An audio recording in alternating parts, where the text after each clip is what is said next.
Welcome back to My Life, His Story. I'm your host, Brian Flannery, joined today with our special co-host, Heather Flint. And today we have Carin Weier joining us as a special guest.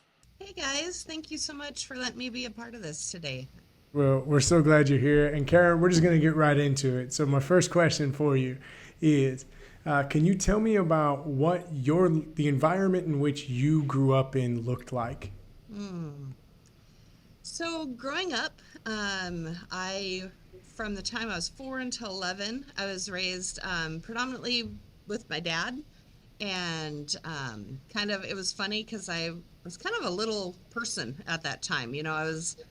Would go to, different business meetings and stuff, and I would carry on conversations with, 30-year-old, people in the business world as this little 4 or 5, 6, 7, 8-year-old, and go to baseball games and, just kind of felt like I was a little adult at the time. So had a good relationship with both my mom and my dad.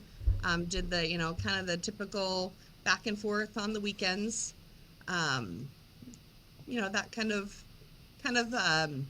saw the world a little bit different, I think, than my friends. I noticed my friends were a little bit different, whose parents were married, and siblings. I'm an only child, but I actually have step siblings as well. So, but yeah, that was kind of early years for me.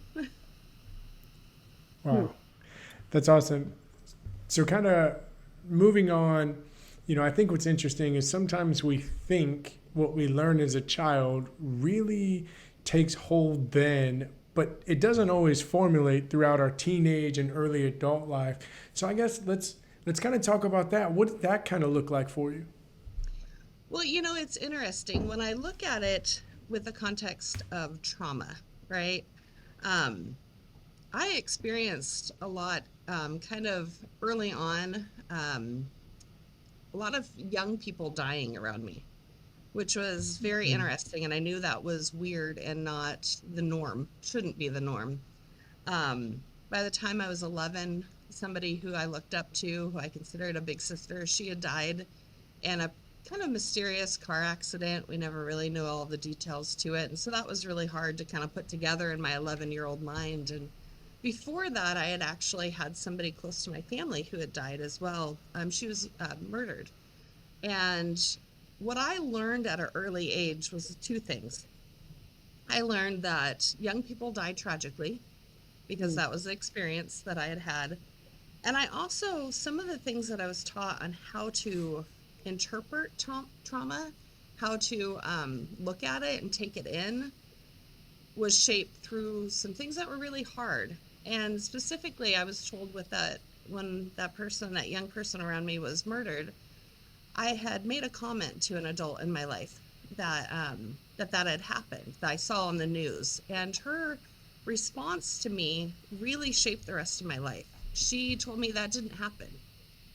And in her defense, looking back, she couldn't handle that an 8-year-old could understand these details. And it wasn't part of her world, so she didn't want to face it. So she told me that it didn't happen and that the adults in my life were liars. Well, that truly shaped my entire life to not be able to trust myself, because 8-year-old Carin then thought, I can't trust what I know to be true. I can't be trusted to interpret what's going on around me. And I have to tell you, that is really played out in every major trauma in my life, to, not only those normal responses of stuff it didn't happen.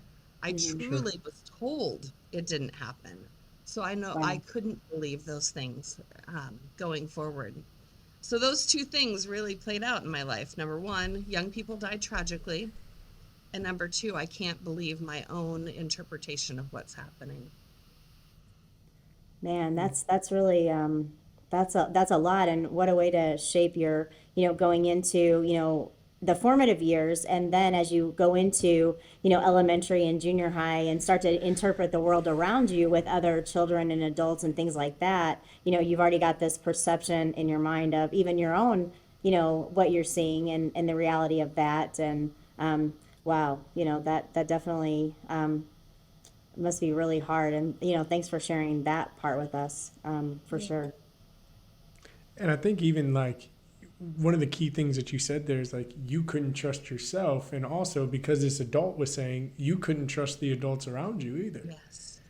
right? And I think like when we think about life and we think about trust, like, trust is hard, suspicion is easy. Hmm. And so when from a young age, your ability to trust is stuffed down and thrown out, and you're given this ability to put suspicion in the gap, to distrust everything.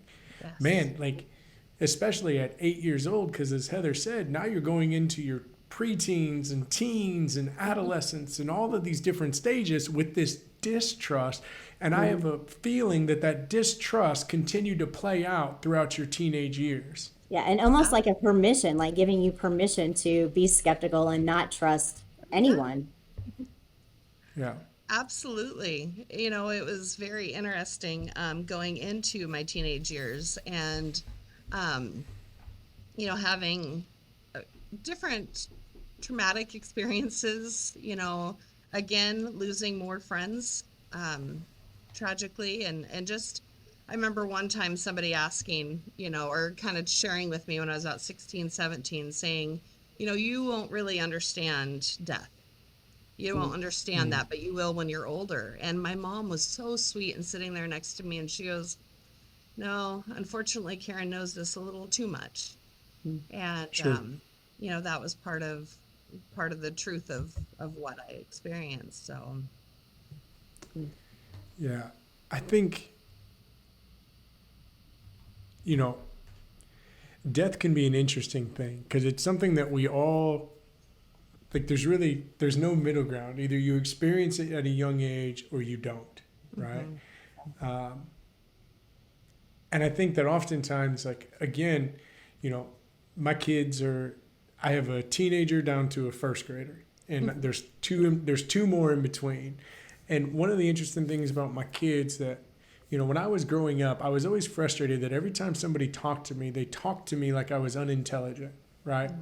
And I always swore that I was going to talk to my kids, not like they were grown, not about grown things, Mhm. but I wasn't going to talk down to them. I was going to talk to my kids as people. And if they asked me questions to clarify, I would do that. And, my kids have been surrounded by death from a very young age. I mean, from military friends, family members, like it's just been a part of their life. And I think having those conversations, it's allowed my kids to trust me as well, right? Which, Yeah. um, and so Oh, that's good. you go through these distrusting moments. The adults around you are kind of like, well, you don't understand. You're never going to understand. And even though you had your mom who Mhm. understood, like, how did that shape kind of your, you graduate high school? What's next for Carin? What happens after you graduate? Well, one of the things that I always had, I explain it as an irrational fear, because my experience was young people die tragically. So Mm, I really spent a lot of my um, years wondering when it was my turn. Mm. When was I going to be the one to die young? I really truly interesting. believed that I would not see 21. So the funny thing is, I turned 21. My birthday is in December, and I go out for New Year's Eve, and I'm like, okay, I made it to 21. I ended up meeting my husband on New Year's Eve, Wow. which was pretty special. Yeah. And the funny thing is, and I won't go too far into this part of it, but it definitely is part of my story, is 2 months later, after meeting my husband, I was over visiting him. We lived kind of a distance apart, and I ended up having a health issue that came up. And luckily for him, my mom was like, "Oh, put her on a ferry. She'll be okay. We'll just get her home, and we'll take care of everything." Well, John said, "No, I'm gonna take her to the hospital." Well, the doctor, when we got there, is in what they call a thyroid storm, and it's a very rare thing. It's the doctor who was there had only seen a case of that 2 times. I was the second case in 25 years that he had ever seen. Wow. And he Wow. told me if we would have waited 20 more minutes, I would have been dead or in a coma. So here it was. I'm like, okay, here's my time. I'm going, you know. I And always knew I would go out early and Here it is. right, young, and here it it was. is. I knew it. I knew it. Here it is. So, Wow. anyways, I'm still here, doing good, a lot past 21. So, but I didn't believe that it happened. It took me, I still go back to my husband and my mom and say, did that really happen? Because I can't believe what happened. Sure. I can't believe that the doctor actually said that because that didn't really happen. So, Mm, Sure. bless And denial. yeah. Denial is absolutely. already something that somebody experiences during trauma, right? And so when you take that coupled with your experience as a child, now Mhm. 21-year-old you, on top of your auto response to trauma being denial, it's also been fed into for your whole life. So here you are like, nah, man, it Yeah. didn't happen. I dreamed it. That's Yep, crazy. But exactly. the other thing that Exactly. I picked up on that was pretty powerful, and knowing, a little bit more about you, obviously, and that you're still, you guys are happily married today, but Yes. he proved trustworthy at that moment. Ooh, yeah. That was like Yeah. He the literally first, saved it my was life. like he took care of you at that early moment. And I think that's huge, from all the things that you've been through in your past and people proving that you can't trust adults, even yourself. And then here's this gentleman that you meet and he proves trustworthy. Like that's really huge and amazing. Yeah. It was, John and I, flash forward a few years, we had our two boys, and I was actually pregnant with Caden. So I've got Nathan and Caden, and I love having adult children. I just have to say that right now, and you'll understand a little bit more after I share. When, Um, Lord, when is my time? Enjoy while you're there, but adult children are awesome. Yeah, yeah. And I Hmm. have to say that because of the relationship that I have with them. So that's what makes it so awesome. Hmm. But so John and I, when we were pregnant with Caden, Nathan was 3.5, and we were this sweet little couple. We were getting into ministry and leadership at church. Well, we would say we would facilitate groups. We weren't leaders. We didn't want Sure. that title. But we were this cute little, I had my little round belly, all this. And Nathan, who was crazy and running around church all over the place. And um, we, it was time. John was on his way home from work. And I said, hey, I think I'm in labor. We got to go. And when you get home, let's go for a quick walk to get things moving. And this is what we're going to do. And went for a quick walk and couldn't walk anymore. So we went home and we got to the doorstep of our house, and my brother-in-law called. The phone was ringing, so John ran inside. We got the call that his dad had died. And my father-in-law was awesome. He was such a neat man. And here I am in labor, and we're getting this news that he's gone. And so I said, okay, no more labor. We're done. I'm shutting my body down. John, we're getting you a plane ticket. You're getting up to Alaska and you're going home. John had already lost his mom before we Sure. had met. And I was not going to let him miss being with his family and getting to go through this grieving process with them. So here was this cute little couple that was, unfortunately, we had kind of up on this pedestal and our world just came crumbling. And that was the first major hurdle that we ever had experienced. Sure. And so, man, so you go through everything as a child, your denial, you're untrustworthy, follows you, you avoid death at a young age, start to have your own children, and now while you're in labor, you lose your father in law as well. Um, no doubt that deniability and whatnot continue. You guys get over it, right? It's a hurdle that you overcome.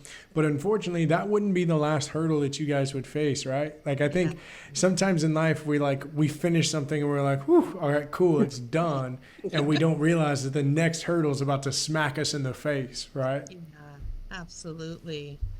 So there was, definitely because of that situation, I battled with not only postpartum, but the loss of my father-in-law, a lot of depression.